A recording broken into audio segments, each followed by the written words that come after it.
فأنا ناصح لإخواني بالصدع بالحق تبيض وجوههم. السكوت في مسألة الحزبية يضرها، فاصدع بما تؤمر وأعرض عن المشركين. سلامي على دماج ورجالها والشيخ يحيى ودار العلم يا سعد بانيها. بسم الله الرحمن الرحيم. الحمد لله الذي أرسل رسوله بالهدى ودين الحق ليظهره على الدين كله وكفى بالله شهيدا. أشهد أن لا إله إلا الله وحده لا شريك له إقرارا به وتوحيدا.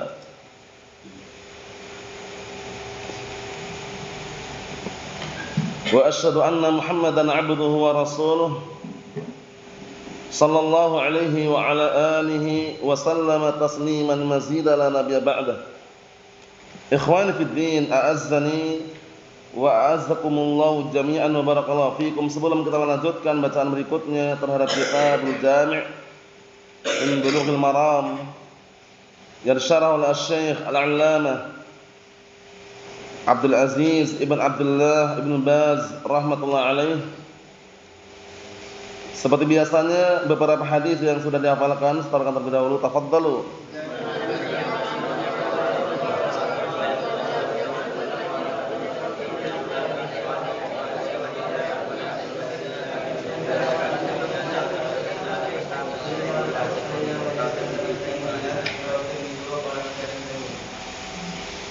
Na'am, ahsantum barakallahu fiik. A'anakumullah.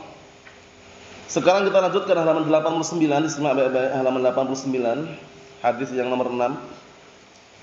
Yang punya kitab disimak baik-baik ya. Qala al-muallifu rahimahullah wa an Sahl bin Sa'ad radhiyallahu anhu qala Ja'a rajulun ila Nabi sallallahu alaihi wa ala alihi wasallam faqala ya Rasulullah dullani ala amalin idza amiltuhu ahabbani Allah wa ahabbani an-nas faqala izhad fid dunya yuhibbaka Allah wazhad fima 'indan nas yuhibbaka an-nas. Rawahu Ibnu Majah wa ghairuhu wa sanaduhu hasan. Kita baca dulu beberapa hadis yang ada di sini ya, nanti kita terjemahkan. Baru nanti kita ambil penjelasannya satu persatu insyaallah taala.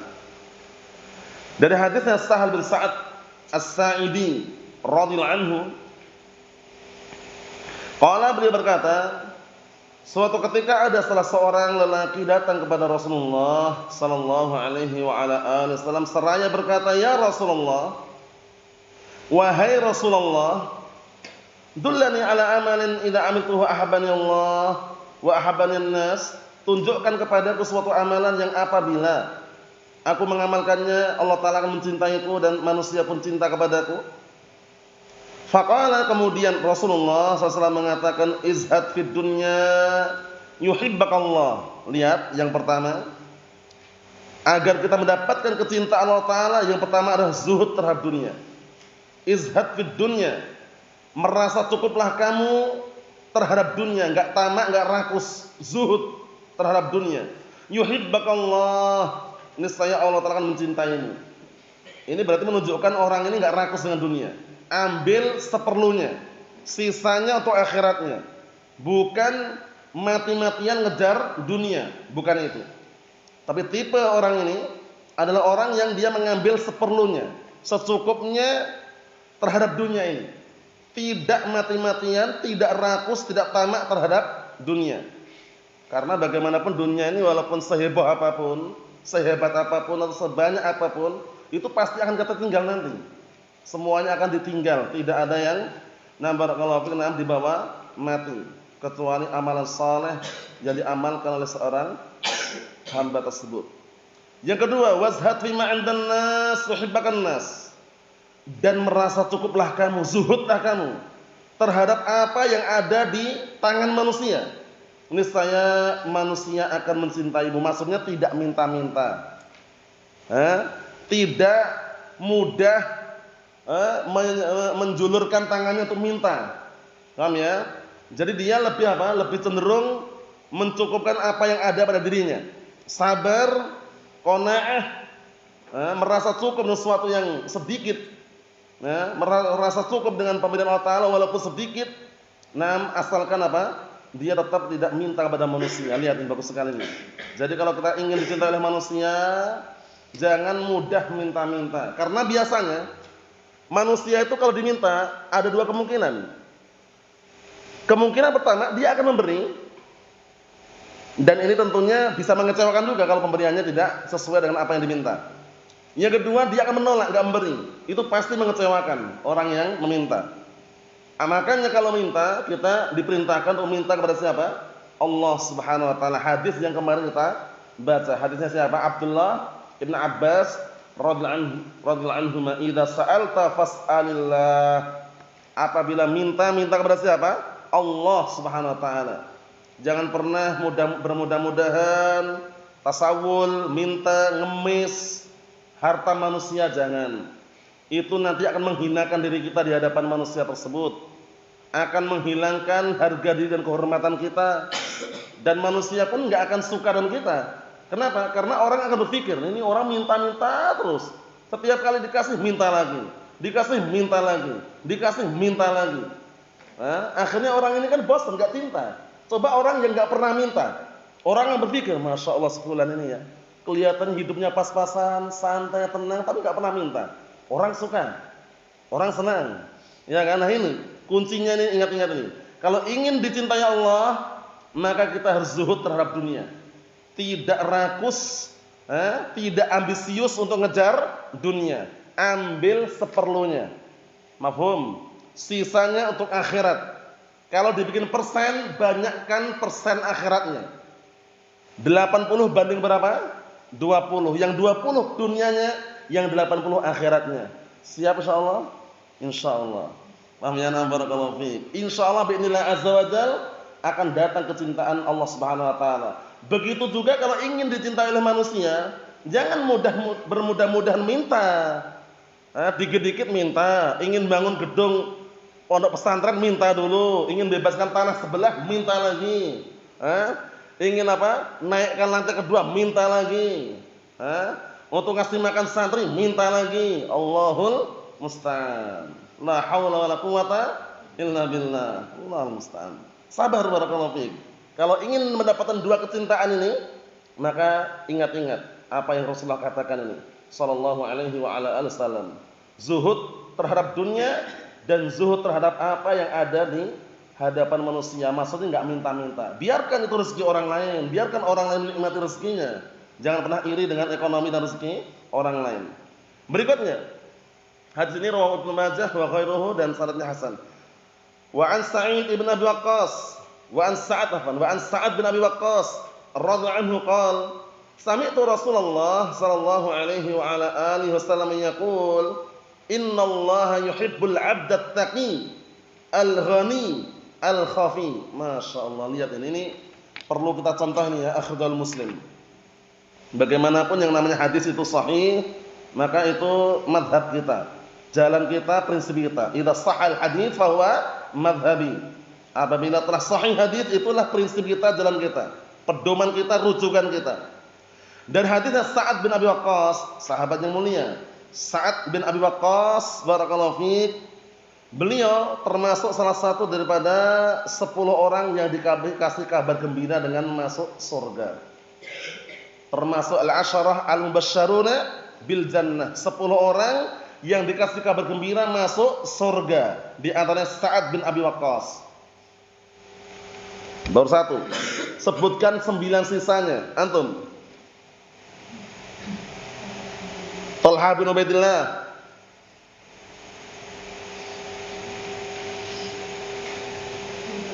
Abu Bakar, Umar, Utsman,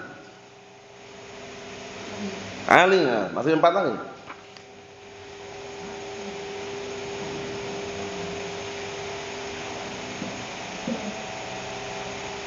Siapa?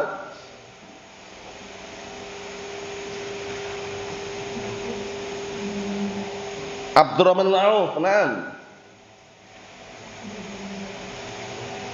Abu Ubaidah Ibn Jarrah, na'am.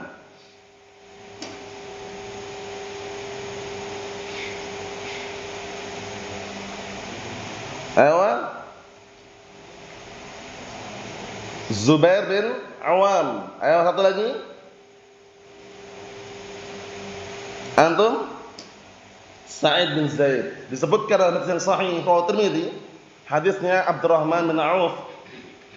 Abdurrahman bin Auf radhiyallahu anhu, Rasulullah SAW mengatakan Abu Bakar fil jannah, Umar fil jannah, Utsman fil jannah, Ali fil jannah. Diurutkan sana, tapi barakallahu fiik, walaupun tidak diurutkan pun di dalam riwayat tersebut disebutkan 10-10-nya. Kemudian Abu Ubaidah bin Jarrah fil jannah. Kemudian Zubair bin Awam fil jannah. Kemudian Talhah bin Ubaidillah fil jannah. Kemudian Abdurrahman bin Auf fil jannah. Kemudian Sa'ad bin Abi Waqqas fil jannah, Sa'id bin Zaid fil jannah. Paham ya? Riwayat Tirmidzi. Hadisnya sahih. Barakallahu fiik, hanya saja untuk penyebutan nama bisa terbolak-balik.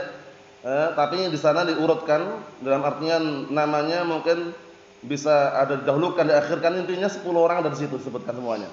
Mafhum? Itu bukan pembatasan ya.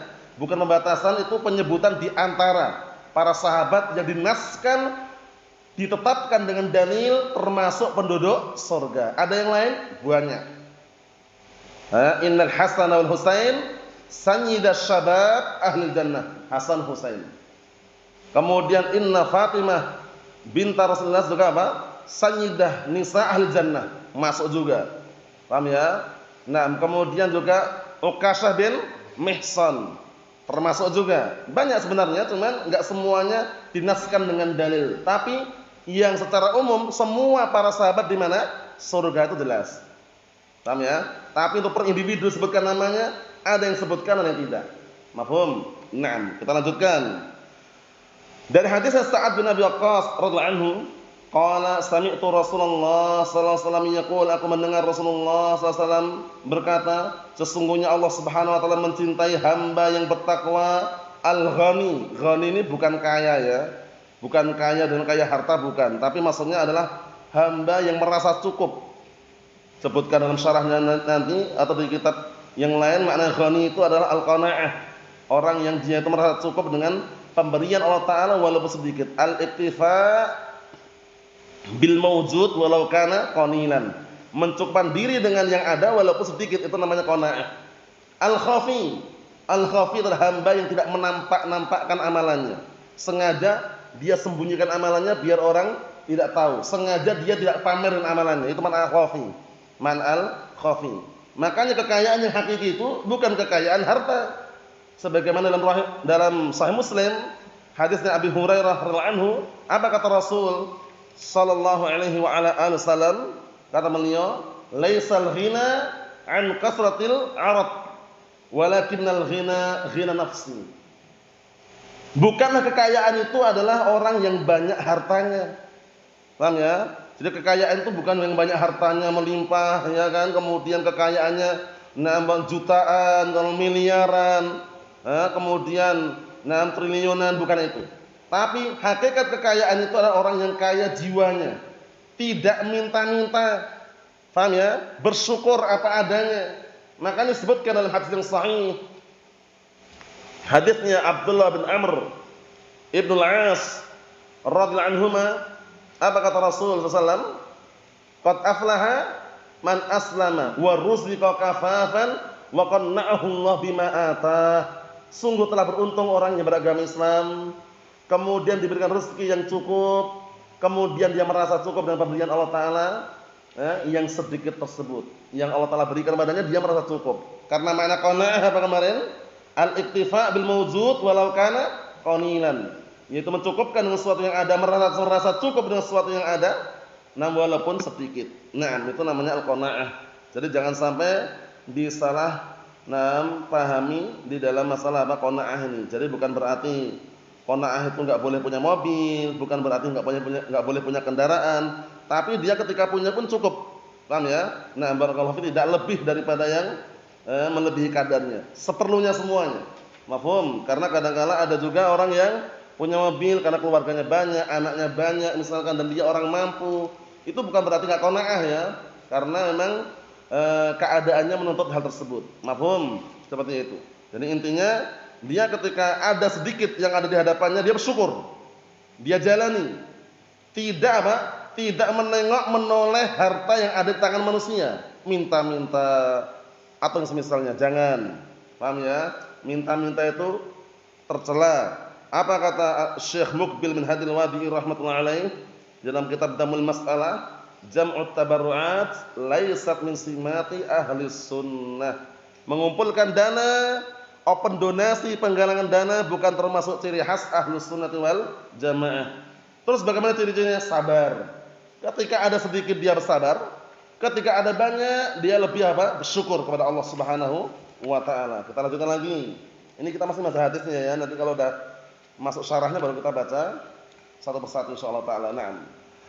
Wa an Abi Hurairah radhiyallahu anhu qala Rasulullah sallallahu alaihi wa ala alihi wasallam min husni islamil mar'i tarkuhu ma la ya'ni. Rawahu Tirmidzi wa qala haditsun hasan. Hadis ini memang diperselisihkan para ulama mengenai kesahihannya. Tapi dulu pernah dibahas oleh Asy-Syaikh Yahya Ibn Ali Al-Hajuri asbahullah bahwasanya aqallus syai' minimalnya hadis ini hasan. Paham ya? Nah, minimalnya apa? Hasan. Kita artikan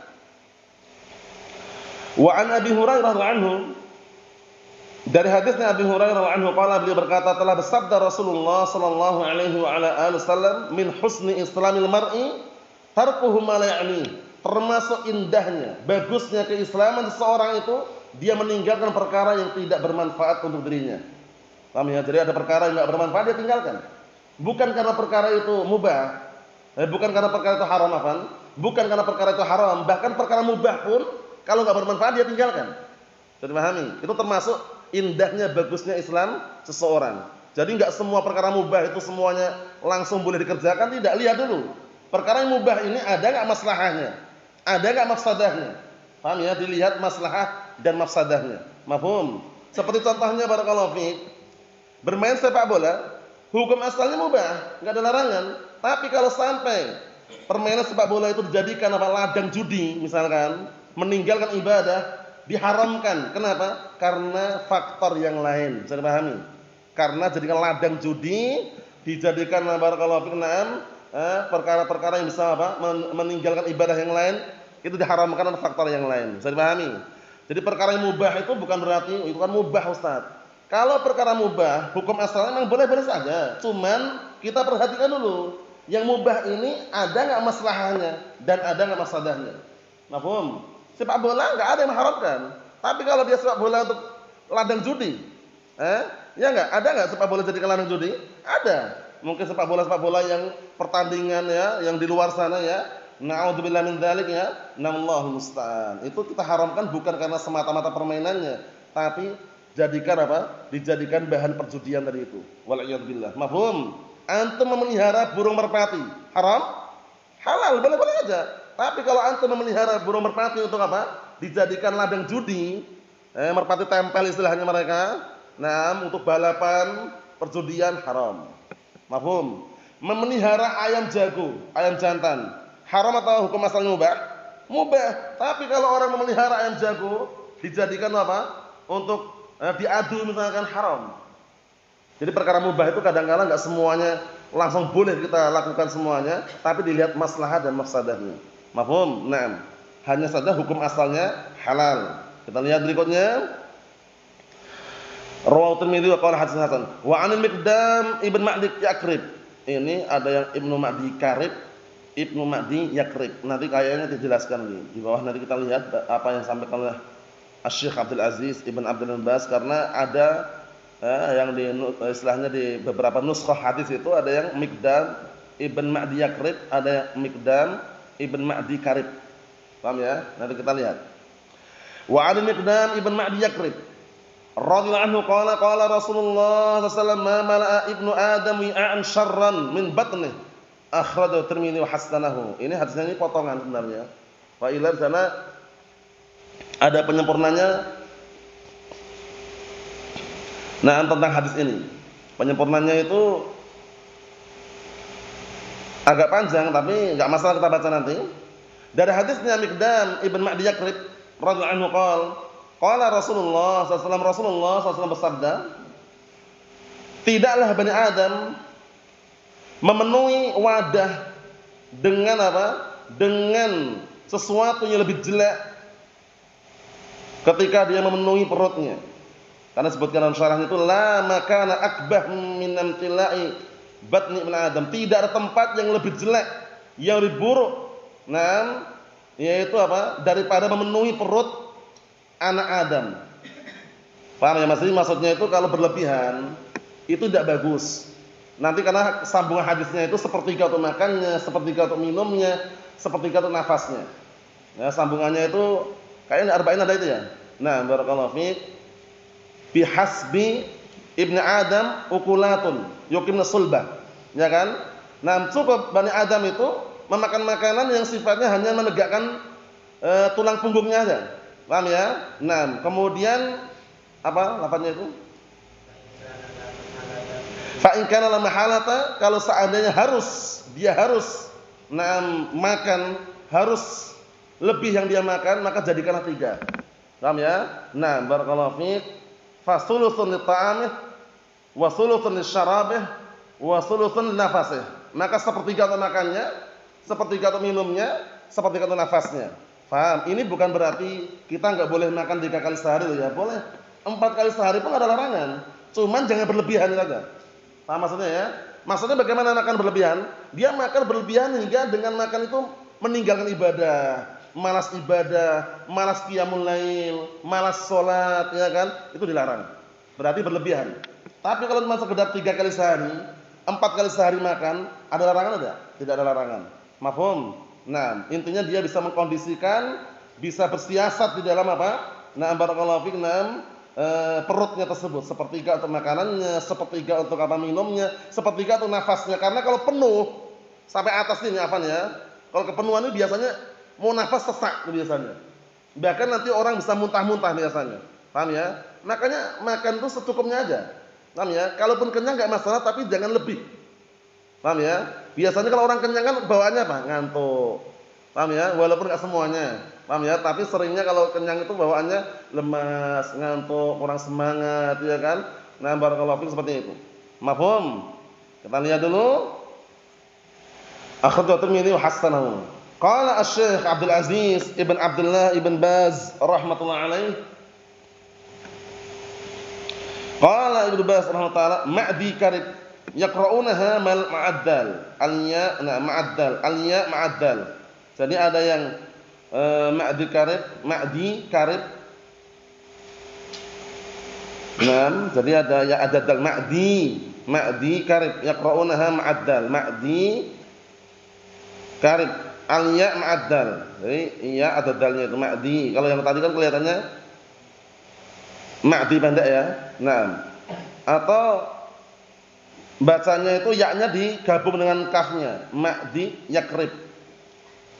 Jadi memang ada bacaannya, ada yang seperti itu bacaannya. Kalau antum melihat di riwayat-riwayat itu kadang ma'di karib atau ma'di yakrib. Pahamnya seperti itu. As-su'al, manil qari' ja'ala al-ya' ma'al kaf? Siapa yang baca menjadikan apa? Namanya bersama kaf. Maksudnya ma'di yakrib gitu. Lakin qira'atuna fima naqalna an masyayikhina fima na'lam al-ya' ma'addal. Jadi digabungnya ya-nya sama dalnya ma'di karib. Ini ada soal pertanyaan, siapa yang baca ya-nya digabung dengan kaf? Ma'di yakrib. Paham? Kalau ya digabung kaf, ma'di yakrib. Akan tapi bacaan kita sebagaimana yang kami nukilkan dari masyayikh kami, guru-guru kami, fi mana alam yang kami ketahui, al-ya' ma'addal, berarti ma'di karib. Paham bedanya? Kalau al-ya' ma'addal ma'di karib. Kalau ya' ma'al kaf ma'di yakrib. Paham maksudnya? Seperti itu. Kata beliau, ma'di karib, ya-nya ma'addal. Ma'adri mas sabab. Nam alladhi yahtaju ila ta'ammul. Aku enggak tahu apa sebabnya yang perlu kita perhatikan lagi hingga kita perlu memperhatikannya. Naam syakluha tumla ma'al kaf. Bentuknya ditulis bersama kaf. Ya kan? Naam. Kayak seakan-akan gabung kafnya itu. Diperhatikan itu ya syarahnya. Alladhi yanbaghi takunu wahdaha. Yang seharusnya dia itu sendiri kan. Hadzal ladzi yanbaghi yang selayaknya taqra ma'di karib. Ya-nya itu jamun dal. Jadi enggak digabung dengan kaf. Nah. At-taqrib la'alhu nabbaha 'ala syai'. At-taqrib walaupun takrib itu maksudnya adalah takrib tahdhib. Takrib tahdhib karya Al-Imam Al-Hafidz Ibnu Hajar, ringkasan dari Tahdhib Tahdhib. Paham ya? Karena yang tebalnya Tahdhibul Kamal karya Al-Imam Ibnu Hajar Al-Mizzi, kemudian diringkas menjadi Tahdhib Tahdhib karya Al-Hafidz, kemudian Takrib Tahdhib karya Al-Hafidz. Kata beliau, at-takrib la'allahu nabbahu 'ala syai'. Mungkin ditakrib, nah pengarangnya memperingatkan tentang hal ini. Al-Miqdam Ibn Ma'di Karib la'allahu yunabbih. Mungkin saja Al-Hafidz memberikan apa? Peringatan di situ. Wa huwa tarkib mazzi al-ma'ruf sahih. Kalau untuk tarkib ini tarkib mazzi. Ya, tarkibun mazziyun. Sudah kita lewati ya, masuk dalam apa ini? Al-ismul ladzi la yansharif, ya kan? Al-alamiyah ma'a tarkib mazzi. Jadi dua isim menjadikan satu nama. Ma'di Karib wa huwa ka tarkib al-mazzi al-ma'ruf. Ya kan misal ba'la bakka wa asbah, ya kan seperti ba'la bakka wa asbah. Na'am wa asbahi, seperti ba'la bakka dan juga yang semisalnya. Mafhum insyaallah? Untuk tarkibnya tarkib masjid. Qala Al-Hafidz Ibnu Hajar rahimahullah fi Taqrib, Al-Miqdam Ibn Ma'di Yakrib Ibnu Amr Al-Kindi, sahabiyyun masyhur, nazala Syam wa mata na'am sanata 87 ala sahih, wa lahu 91 sanah. Kha itu diriwayatkan Imam Bukhari. Paham ya? Naam. Adapun 4 itu mungkin di 4 tempat. Wallahu alam. Kita artikan dulu. Berkata Al-Hafidz Ibnu Hajar dalam kitab At-Taqrib, Taqribut Tahdhib. Beliau mengatakan Al-Miqdam Ibn Ma'di Yakrib. Kalau beliau justru apa? Nah, mengambil yang Ma'di Yakrib, yang dalnya besar dan ya-nya. Ya-nya gabung dengan kaf itu. Paham ya? Ibnu Amr Al-Kindi, sahabat yang mulia yang masyhur, tinggal di Syam. Paham ya? Nah, kemudian beliau meninggal pada tahun 87 al-sahih. Berarti 87 ya. Nah, pada tahun 87 Hijriah al-sahih menurut pendapat yang sahih. Dan beliau waktu itu memiliki usia sampai walahu 91 sanah, 91 tahun. Paham ya? Nah, kha itu maksudnya termasuk salah satu sahabat yang diriwayatkan dalam Sahih Bukhari. Paham ya? Nah, karena biasanya Al-Hafidz di dalam takrib itu beliau seringnya menggunakan rumus-rumus seperti ini. Kha, mim. Paham ya? Antum lihat caranya untuk mengetahuinya riwayat siapa itu di mukadimahnya. Antum lihat mukadimahnya akan nampak nanti. Kha itu untuk apa, mim untuk siapa, itu ada nanti. Paham ya mukadimahnya itu. Mafhum? Naam. As-su'al, man asy-syekh? Kaifa jama'aha ma'al kaf wala ja'alha wahdaha. Siapa syekh? Kenapa? Bagaimana ya justru digabungkan bersama kaf yakrib? Kenapa tidak jadikan satu aja? Satu maksudnya ya-nya itu ikut ke dal itu. Nam min qari'at takrib. La, ja'al ya ma'al kaf. Paham ya? Nah, kalau yang baca di takrib memang apa? Kalau kita perhatikan menjadikannya bersama kaf, Ma'di Yakrib. Ma'di Yakrib. Paham ya? Nah. Ada pertanyaan lagi?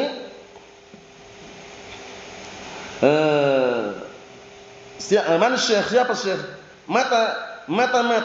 Kapan dia meninggal? Mata sanata 87 ala sahih. Meninggalnya pada tahun barakallahu fiik 87 Hijriah menurut pendapat sahih. Walau 91 sanah. Usia beliau waktu itu 91 tahun. Qala Ibnu Baz yakni qabla al-hijrah bi arsinin. Yaum mata Nabi sallallahu alaihi wasallam umruhu 14 sanah mahal nadar. Berkata Ibnu Baz, mungkin beliau memberikan masukan, memberikan semacam sanggahan itu ya. Maksudnya kalau disebutkan seperti itu, maksudnya sebelum hijrah, 4 tahun sebelum hijrah, hari meninggalnya Nabi SAW, yaitu ketika umurnya 14 sanah, itu 14 tahun, itu perlu dicek lagi mahal nadar. Dia sahabat, Ma'di Yakrib sahabat, cuman kalau misalkan barakallahu fiik 4 tahun sebelum meninggalnya Rasulullah SAW itu umurnya 14 tahun, itu maksudnya ya, itu perlu dicek lagi. Perlu dicek lagi. Nah, karena ini posisinya diperselisihkan mengenai apa? Mengenai meninggal tahun berapa. Tapi menurut pendapat yang dikuatkan sini dan juga disebutkan oleh Hafidz tadi, nah pada tahun 87 Hijriah. Naam. Di 4 tahun kalau yang disebutkan itu bahwasanya ketika hari meninggalnya Rasulullah SAW itu umurnya 14 tahun, mahal nadhar, perlu cek lagi. Kemudian berikutnya barakallahu fikum, kita ambil dikit lagi.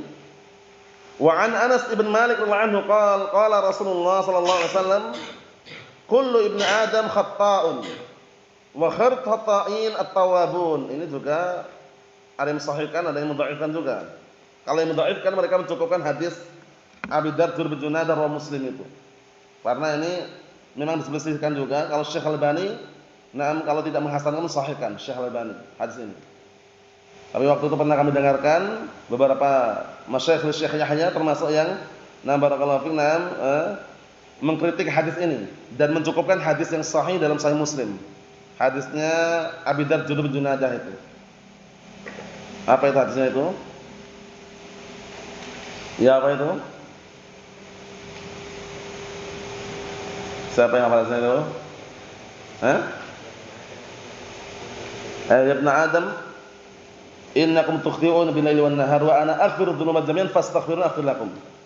Jadi waktu itu yang mendhaifkan dia lebih cenderung merujuk ke yang lebih sahih itu dalam Sahih Muslim. Kalau Syekh Al-Albani kalau tidak menghasankan mensahihkan hadis ini. Tapi maknanya sahih. Kita artikan dulu. Dari hadisnya Anas bin Malik radhiyallahu anhu beliau berkata, telah bersabda Rasulullah sallallahu alaihi wasallam, kullu ibni Adam khata'un. Setiap bani Adam itu sering berbuat kesalahan. Khata' itu sighah mubalaghah. Timbangan fa'al. Paham ya? Fa'al, sighah mubalaghah. Mafhum? Disimak kitabnya ya. Simak kitabnya itu. Naam. Wa khairul khata'in, sebaik-baik orang yang suka berbuat kesalahan, at-tawwabun, orang-orang yang segera taubat. Paham ya? Nah, ini benar, maknanya benar. Paham ya? Walladzina idza fa'alu fahsyatan aw dzalamu anfusahum dzakarullaha fastaghfiru li dzunubihim. Wa man yaghfiru dzunuba illallah wa lam yusirru 'ala ma fa'alu wa hum ya'lamun. Ayo na'am barakallahu fiik. Itu ayat yang sering jadikan rujukan mengenai bahwasanya orang ketika berbuat dosa segera ingat kepada Allah Ta'ala kemudian istighfar. Kemudian juga ayat yang lainnya, qul ya ibadiyalladzina asrafu 'ala anfusihim la taqnatu min rahmatillah innallaha yaghfiru dzunuba jami'an. Paham ya? Itu juga termasuk dalilnya agar segera bertaubat kepada Allah Ta'ala. Kemudian juga ayat yang lainnya, wa tubu ilallahi jami'an ayyuhal mu'minun la'allakum tuflihun. Kemudian juga ayat yang lainnya, ya ayyuhalladzina amanu tubu ilallahi taubatan nasuha. Kita lihat berikutnya kata beliau, akhrajahu Tirmidzi wa Ibnu Majah wa sanadul qawi. Wa an Anas bin Malik radhiyallahu anhu qala Rasulullah sallallahu alaihi wasallam, as-samtu hikmatun wa qalilun fa'ilah. Wa qalilun fa'ilahu. Wallahu a'lam, benar fa'ilahu atau fa'iluhu ya. Kalau fa'ilahu ini kok bisa mansub, kenapa kira-kira? Karena ya yang anak ketahui itu wa qalilun fa'iluh. Yang anak ketahui. Kalau mungkin ini salah harokatnya mungkin ya. Karena barakallahu fiik itu kan qalilunnya itu mungkin sebagai khabar muqaddam, fa'iluhu itu mubtada muakhar. Itu kalau seandainya kita baca fa'iluhu. Tapi yang sahih wallahu fa'iluhu. Yang istilahnya yang kalau kita pandang yang kuat dulu ya. Barakallahu fiik. Kita artikan as-samtu hikmah, diam itu hikmah. Diam itu adalah kebijaksanaan. Orang bijaksana banyak diamnya. Tapi enggak semua perkara dia diam, kadang-kala harus bicara. Wa qalilun fa'iluhu, dan sedikit sekali orang yang mau mengerjakannya. Akhrajul Baihaqi fi Syu'abul Iman bi sanadin dha'if, dengan sanad yang lemah. Wa sahhaha annahu mauqufun min qauli Luqman al-Hakim. Tapi ada juga mensahihkan bahwa itu mauquf dari ucapan Luqman al-Hakim. Wallahu a'lam, kita lihat nanti penjelasannya. Yang jelas barakallahu fiik, diam pada waktunya, berbicara pada waktunya itu yang hikmah, yang bijak. Karena enggak setiap saat dia bicara terus dan juga tidak setiap saat dia diam. Diam dari kemungkaran salah. Diam dari kebatilan keliru. Paham ya? Tapi semuanya diletakkan pada tempatnya. Fa'ati li kulli haqqin haqqahu, maka berikan setiap hak yang memiliki hak itu haknya. Qala asy-syarihu rahimahullah, kita baca di syarahnya itu ya. Hadhihi al-ahadits kulluha dakhilatun fima bawwaba lahu al-mu'allif min az-zuhd wal wara'. Beberapa hadis ini semuanya, kata beliau, hadis-hadis ini semuanya masuk pada apa yang dibikin bab oleh al-mu'allif. Siapa berarti al-mu'allif ini?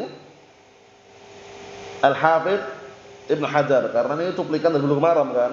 Nah, dari pembahasan zuhud wal wara' yang kita bahas ini, bab zuhud wal wara', bab situ, masuk situ.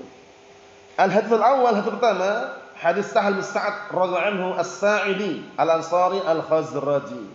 Sahabiyun wa abuhu sahabi, Abu Sa'ad bin Malik, sahabiyun. Hadis yang pertama, hadis Sahal bin Sa'ad radhiyallahu anhu as-Sa'idi al-Ansari al-Khazraji, sahabat yang mulia, bapaknya adalah sahabat, bapaknya adalah Sa'ad bin Malik, sahabiyun. Wa huwa sahabiyyun radhiyallahu anhuma. Anna rajulan qala ya Rasulullah dullani ala amalin idza amiltuhu ahabbani Allah wa ahabbani an-nas. Wahai Rasulullah, bahwasanya waktu itu ada salah seorang berkata, wahai Rasulullah, tunjukkan kepadaku suatu amalan yang apabila aku mengamalkannya Allah Taala akan mencintaiku dan manusia pun akan cinta kepadaku. Faqala izhad fid dunya yuhibbukallah wazhad fima 'indan nas yuhibbukan nas. Kemudian Rasulullah SAW mengatakan, zuhudlah kamu terhadap dunia, niscaya Allah akan mencintaimu, dan zuhudlah kamu terhadap apa? Nah, terhadap apa yang ada di tangan manusia, niscaya manusia akan mencintaimu. Sudah kami jelaskan tadi ya. Zuhud di sini maksudnya adalah merasa cukup, tidak rakus dengan dunia, dan dia lebih apa? Lebih peduli dan lebih menargetkan akhiratnya, itu namanya zuhud terhadap dunia. Paham ya? Jadi tidak ambisius dengan dunia, tidak mati-matian berjuang untuk dunia, tidak juga memeras keringat hanya untuk dunia. Nah, barakallahu fikum dan yang semisalnya. Mafhum? Naam. Kita lihat sini barakallahu fikum, kata beliau hada yadullu ala anna az-zuhda fima dzukir yani fid dunya min asbab mahabbatillahi al-'abdi al-'abda. Min asbab mahabbatillahi al-'abda. Ya, maksud sebagai maf'ul bih ya. Hal ini kata beliau menunjukkan bahwasannya zuhud itu, maksud hadis tadi itu, terhadap apa yang disebutkan maknanya adalah apa? Zuhud terhadap dunia termasuk sebab-sebab cintanya Allah Taala kepada hambanya, bisa mendatangkan kecintaan. Dan juga wa isaruhu,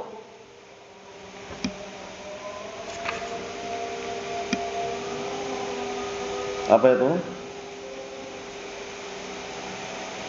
Itu udah ada koma berarti bukan ma'tuf ya. Apa muhabballah atau mahabballah itu? Maksudnya sebagai maf'ul bih juga itu kan, dari isar kan. Kalau seandainya ma'tuf berarti kita bacanya yakni fid dunya min asbabi mahabbatillahi al-'abda wa isarihi mahabballah azza wa jalla.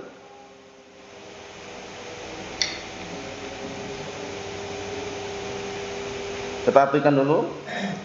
Maksudnya hadis ini menunjukkan bahwasannya zuhud itu terhadap apa yang disebutkan, maksud zuhud terhadap dunia merupakan sebab-sebab cintanya Allah Taala kepada hambanya, dan juga menunjukkan orang tersebut, hamba tersebut lebih mengedepankan untuk mendapatkan apa-apa yang Allah telah cintai. Atau gitu atau bagaimana kalau menurut antum? Nah ya, karena mengedepankan perkara yang Allah telah cintai, yaitu mengedepankan akhiratnya, dan dia lebih cenderung dengan apa? Akhiratnya, dan dia ngambil sepenuhnya dunia tersebut. Wal hirs 'alal i'dad lil liqa'ih, dan rasa semangat untuk mempersiapkan berjumpa dengannya. Wa adamu ta'alluqihi bihadid dar ta'alluqan ya'uquhu 'anil akhirah, dan juga tidak bergantung, tidak bergantungnya seorang hamba tersebut dengan apa? Dengan negeri ini. Apa negeri ini maksudnya? Dunia, dengan ketergantungan yang membuat dia durhaka terhadap akhiratnya. Wa ya'uquhu 'anil i'dad lil akhirah, dan yang bikin dia menentang serta durhaka terhadap apa? Persiapan untuk akhiratnya. Mafhum? Jadi menunjukkan bahwasanya benar-benar dia itu lebih apa? Mengedepankan akhiratnya. Paham ya? Ngambil seperlunya, zuhud terhadap dunia, sehingga Dengan inilah Allah Ta'ala cinta pada hamba tersebut. Wazuhdu fiha, dan zuhud terhadap dunia maknanya adalah qat'u ta'alluqil qalb biha, memotong ketergantungan hati, memotong keterikatan ketergantungan hati terhadap dunia. Wa ta'assurihi biha, dan juga memotong pengaruhnya barakallahu fiik hati terhadap dunia. Wa in 'amila fiha wa in zara'a wa in tajara wa in fa'ala ma syara'a Allah lahu wa abaha lahu lakinna qalbahu laisa mu'allaqan biha sahih. Walaupun dia bekerja di dunia, walaupun dia bertanam, bercocok tanam, berkebun, walaupun dia berdagang, walaupun dia melakukan apa yang Allah syariatkan dan apa yang Allah perbolehkan, akan tapi hatinya tidak terikat, tidak bergantung dengan dunia. Masya Allah, lihat ini. Antum dan kita ini kan proses. Orang ketika mencari ma'isyah kerja kan, di dunia juga, tapi jangan sampai hatinya itu bergantung dengan dunia, terikat dengan dunia, sehingga meninggalkan ibadah, meninggalkan amalan saleh, meninggalkan apa di antaranya talabul ilm. Allahul musta'an. Bal huwa mu'allaqun bil akhirah, bahkan barakallahu fiik, dia apa? Terikat hatinya dengan apa? Akhirat. Dan ini nanti yang akan dijamin dengan apa? Naungan di suatu hari yang tidak ada naungan kecuali naungan Allah Subhanahu wa taala. Orang kalau menggantungkan hatinya dengan tempat ibadah seperti masjid, itu berarti ingat akhirat dia. Sedangkan apa kata Rasulullah SAW? Wa qalbuhu mu'allaqun bil masajid. Dan hatinya ada salah seorang, wa rajulun qalbuhu mu'allaqun bil masajid, orang yang hatinya terikat dengan masjid. Berarti ingat akhiratnya ke masjid karena dia itu salat atau beribadah. Fa naz'uha min al-qalbi wa ta'liqul qalbi al-akhirah, dan dia melepaskan dunia dari hatinya, kemudian melepaskan ketergantungan hatinya dan menggantungkan hatinya pada akhirat, wa i'daduhu lil akhirah, dan dia mempersiapkan untuk akhiratnya, huwa zuhud fiha. Ini termasuk zuhud terhadap dunia. Jadi dia melepaskan, paham ya? Dunia ini dari hatinya, dilepaskan dia. Maksudnya dia tidak setiap saat itu teringat, dan juga setiap saat itu hatinya terikat dengan dunia. Dia benar-benar lepaskan dan menggantungkan hatinya pada akhirat, dan juga mempersiapkan untuk apa? Untuk akhiratnya. Ini termasuk zuhud terhadap dunia. Seperti kita nih, semoga termasuk juga ya. Karena posisinya sekarang ini kita kan meninggalkan banyak dunia yang kita tinggalkan di luar sana. Dengan apa? Dengan disibukkan mencari ilmu, ya kan? Menghafal Al-Qur'an, menghafal As-Sunnah. Nah, kalau seandainya bukan karena akhirat, niscaya antum dan kita duduk di sini ini rugi sebenarnya. Kalau bukan karena akhirat. Karena di luar sana orang yang jualan dapat uang enggak kira-kira? Dapat uang, orang yang kerja dapat uang juga. Walaupun hanya 5 menit, 10 menit, setengah jam, 1 jam, mereka dapat apa? Dapat dunia. Tapi karena kita sadar dunia itu hanya sesaat dan sementara, sedangkan akhirat ini tetap selamanya, itulah yang kita barakallahu fiik termotivasi untuk tetap cinta dengan akhirat dan juga tidak terikat hati kita dengan dunia. Kita ambil dikit lagi pas titik itu ya. Walaysa ma'nahu tarkuha, bukan maknanya meninggalkan dunia. Jangan salah paham loh ya. Maknanya bukan meninggalkan dunia, wal i'rad anha, dan berpaling dari dunia, wa adamul asbab, dan tidak menempuh sebab. Itu bukan maknanya, bukan itu. Hada innama yadunnuhu al-jahalah min as-sufiyah. Ini yang dia apa? Yang barakallahu fiik, yang diyakini, yang diyakini oleh sebagian orang-orang bodoh dari kalangan sufiyah. Zuhud menurut mereka adalah meninggalkan dunia totalitas, berpaling dari dunia dan tidak menempuh sebab. Paham ya? Ditinggal pergi 40 hari, 30 hari atau sepekan, ya kan? Kemudian tidak kerja, tidak apa, keluarganya tinggal tanpa disisakan apa? Bekal misalkan, nanti bagaimana makannya? Allah katanya. Wa ufawwidu amri ila Allah katanya. Aku serahkan urusanku pada Allah Subhanahu wa taala. Akhirnya pulang-pulang keluarganya udah pada urus, ya kan, udah pada ada mungkin ada yang meninggal. Itu kurang tepat. Karena apa? Harus tetap menempuh sebab dan juga boleh mengambil dunia seperlunya. Wala tansa nasibaka minad dunya. Dan jangan kau melupakan bagianmu daripada dunia. Allah alam shawab. Alhamdulillah.